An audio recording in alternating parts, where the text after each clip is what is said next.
Hello friends, आप सभी लोग कैसे हैं। आशा करती हूँ कि हमारे भगवान भोलेनाथ की कृपा से आप सभी लोग अच्छे होंगे, स्वस्थ होंगे, मस्त होंगे। तो आज हम आप सभी को हरितालिका तीज की ढेरों सारी शुभकामनाएं देती हूँ मित्रों। और आप सभी को यही बताने वाली हूँ कि हरितालिका तीज का व्रत हमें किस दिन करना है और किस तारीख को है। और इस त्यौहार को हमें महिलाएं अपने अखंड सौभाग्यवती होने के लिए इस व्रत को करती हैं। तो चलिए इस वीडियो को अब हम शुरू करते हैं। तो वीडियो बिना क्लिक किए हुए हमारी वीडियो पे आप सभी बने रहिए ताकि आप सभी को पूरी विधि समझ में आए। तो चलिए शुरू करते हैं। तो हरितालिका तीज जो है ये भाद्रपद के शुक्ल पक्ष की तृतीय तिथि को हरितालिका तीज का त्यौहार मनाया जाता है और इसको कहीं कहीं कजरी तीज भी बोलते हैं। तो हमारे यहाँ कजरी तीज बोलते हैं, आप सभी के यहाँ जो भी बोलते हो हरितालिका तीज कहते हैं और कजरी तीज भी कहते हैं। तो ये त्यौहार सुहागिन महिलाएं अपने सुहाग के लिए करती हैं, अपने पति की लंबी आयु के लिए और उनके अच्छे स्वास्थ्य के लिए, अपने घर परिवार के सभी सदस्यों के लिए और अपने बच्चों के लिए, घर में सुख शांति तथा समृद्धि के लिए ये व्रत करती हैं। और वहीं कुंवारी कन्याएं अपने अच्छे घर वर के लिए इस व्रत को करती हैं। और इस व्रत में हमें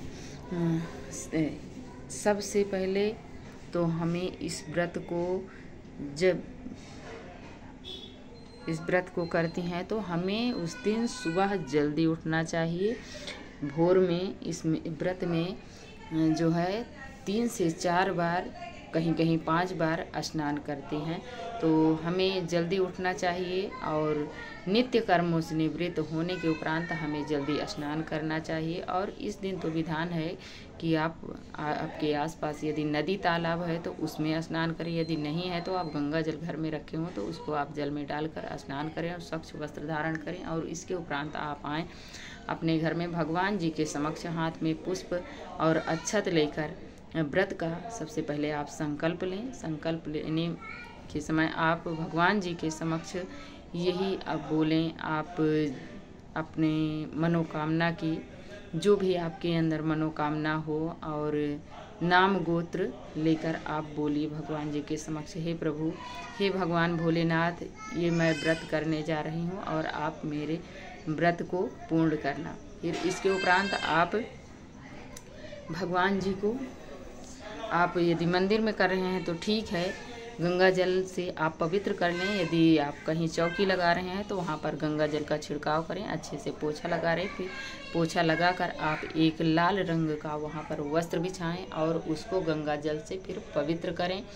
यदि आपके पास कोरा वस्त्र हो तो कोरा बिछाएं, यदि नहीं है तो आप जो यूज करते हैं मंदिर में वही को बिछा लें और उसे गंगा जल से पवित्र कर लें। उसके उपरांत आप अक्षत और पुष्प का आसन देते हुए हमें भगवान भोलेनाथ को वहाँ पर विराजमान करें। और विराजमान करने के उपरांत हमें एक लोटे में जल लें और जल लेने के बाद आप भगवान जी को मानसिक रूप से आप स्नान करवाएं। ये भाव से, भाव के ही भूखे होते हैं हमारे भगवान जी, तो हमें भाव से भगवान जी को जल से स्नान करवाना है। और स्नान करवाने के उपरांत हमें भगवान भोलेनाथ को सफ़ेद चंदन का तिलक लगाएं और माँ गौरा पार्वती को हमें कुमकुम हो, रोली हो, सिंदूर से सिंदूर माँ गौरा को चढ़ाएं। और हमारे गौरी पुत्र गणेश भगवान को भी सिंदूर चढ़ता है तो हमें सिंदूर चढ़ाना चाहिए। इसके उपरांत फिर हमें एक चुनरी लें और गौरा मैया को हमें स्नान करवाने के बाद आप चुनरी ओढ़ाएं। चुनरी ओढ़ाने के बाद आप भगवान जी को,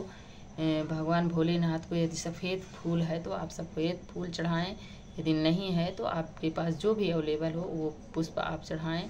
और इसके उपरांत हमें अक्षत जरूर चढ़ाना चाहिए और उस अक्षत में हमें टूटे हुए नहीं होने चाहिए, साबुत चावल होने चाहिए। और गणेश भगवान को हमें दूर्वा अति प्रिय है तो हमें उस दिन दूर्वा जरूर चढ़ानी चाहिए मित्रों।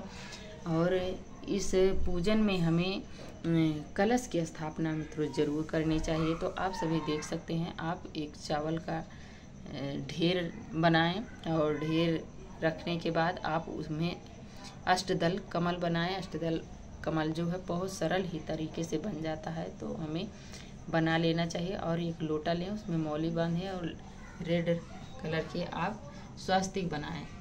स्वास्तिक बनाने के बाद आप लोटे में सिक्का, सुपारी, अक्षत, पुष्प और हल्दी की गांठ ये सब अंदर लोटे के डाल दें। और डालने के बाद आप उसमें जल भर दें। फिर पंच पल्लव लगाएं, उसमें अच्छे से हल्दी, चंदन और कुमकुम से टीक दें। लोटे को भी अच्छे से टीक दें। और फिर एक चुनरी लें, चुनरी में आप नारियल को अच्छे से लपेट कर उसमें लोटे पे रख दें और उसको भी आप टीक दें। टीकने के बाद फिर आप भगवान जी को आप भोग प्रसाद जो भी आपके पास अवेलेबल हो, घर की शुद्ध बनी हो तो और अच्छी बात है। मिठाई यदि नहीं है तो आप जो भी लाएं मार्केट से शुद्ध लाएं और भगवान जी को मीठा का भोग लगाएं। और फल फ्रूट आपके पास जो ऋतु फल हो वो आप भगवान जी को भोग लगाएं।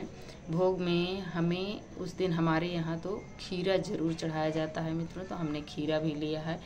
और सेब है, नाशपाती है, नहीं नाशपाती नहीं है, नाशपाती नहीं चढ़ती है भगवान भोलेनाथ को, मैंने भूल से बोल दिया है। बाबू गोसा है और केला है, यही हमने भगवान जी को भोग लगाई हूँ। और भोग लगाते समय हमें जल ज़रूर रखना चाहिए, जल हमें नहीं भूलना चाहिए। और पूजा में हमें घंटी ज़रूर रखनी चाहिए, ताकि भगवान भोलेनाथ की जब पूजा की जाती है तो हमें घंटी ज़रूर बजानी चाहिए। हमारे भगवान भोलेनाथ को तो डमरू भी, घंटी भी प्रिय है, तो हमें जो भी आपके पास है शंख हो, शंख बजाएं और ये सब भगवान की पूजा में ज़रूर करें। इसके उपरांत हमें धूप दीप ज़रूर जला लेना चाहिए।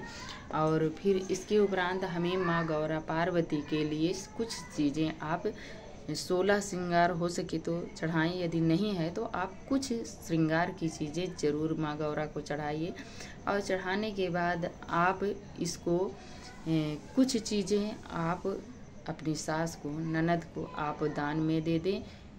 ये कल सुबह जब आप भगवान भोलेनाथ की स्नान ध्यान करने के बाद आप इसको कुछ चीज़ें तो हमारे यहाँ ये जल में विसर्जित की जाती हैं। अब आपके यहाँ जैसे होता हो आप वैसे कर लीजिए।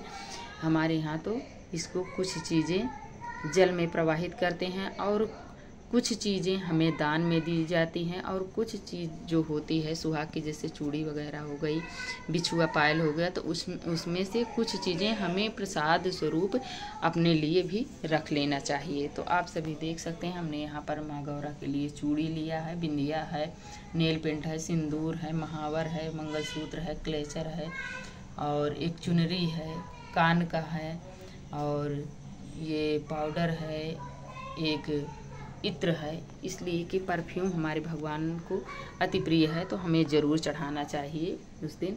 और पूजा में रही कमियों के लिए हमें दक्षिणा ज़रूर रखनी चाहिए, ताकि बिना दक्षिणा के कहते हैं कि पूजा संपन्न नहीं मानी जाती है, तो हमें दक्षिणा ज़रूर रखना चाहिए। और इस व्रत को करने के लिए ये व्रत बहुत ही कठिन होता है। और इस व्रत में हमें निर्जला व्रत करना पड़ता है, जिसमें ना कुछ खाया जाता है ना कुछ पिया जाता है। और ये व्रत 24 घंटे का होता है, निराजल व्रत। यदि आप रख सकते हैं तो आप पूरा 24 घंटे निराजल रहें। यदि नहीं रह सकती हैं, आपको कोई दिक्कत परेशानी है, तो आप शाम के ये व्रत तो शाम के ही विधि विधान से प्रदोष काल में इसका पूजन किया जाता है।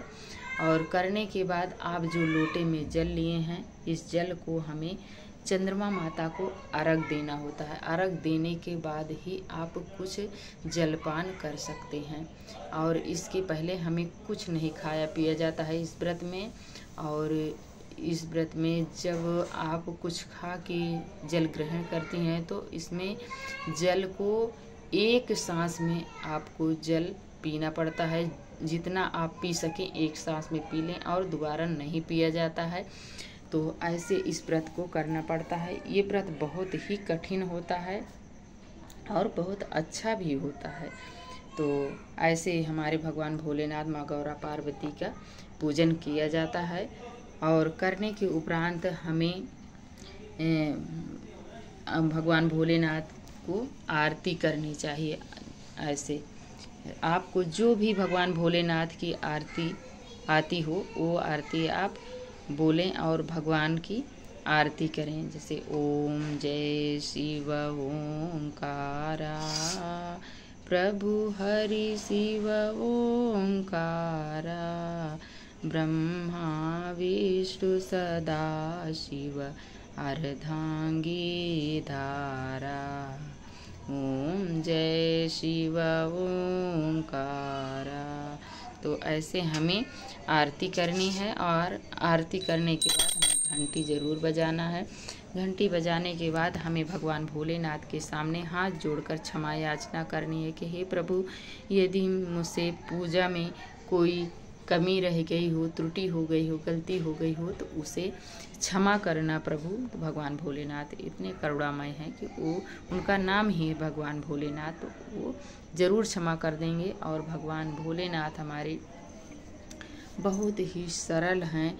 इन्हें कोई एक लोटा जल और अक्षत डाल के अगर चढ़ा दे तो उस पे भी भगवान भोलेनाथ प्रसन्न हो जाते हैं और प्रसन्न होकर उन्हें मनवांछित फल प्रदान करते हैं। तो हमारे भगवान भोलेनाथ ऐसे हैं। तो हमें भगवान भोलेनाथ का पूजन ऐसे विधि विधान से करना चाहिए। और भगवान तो सिर्फ भाव के भूखे होते हैं मित्रों, उन्हें और कुछ नहीं चाहिए। आपका ये जो फल फ्रूट मेवा मिष्ठान जो भी आप चढ़ाए हैं, उन्हें तो आपका भाव चाहिए कि आप कितने भाव से उनका पूजन कर रहे हैं। बस आपके पास जो भी हो सके वो आप चढ़ाइए, जो नहीं है उसके लिए आप परेशान मत होइए। तो आप सभी को ये वीडियो कैसी लगी? यदि थोड़ी भी अच्छी लगी हो तो हमें लाइक सब्सक्राइब करना ना भूलें। प्यारा सा कमेंट लिखकर हमें ज़रूर बताएं। और वीडियो देखने के लिए आप सभी को बहुत बहुत धन्यवाद। राधे राधे मित्रों, जय श्री कृष्ण।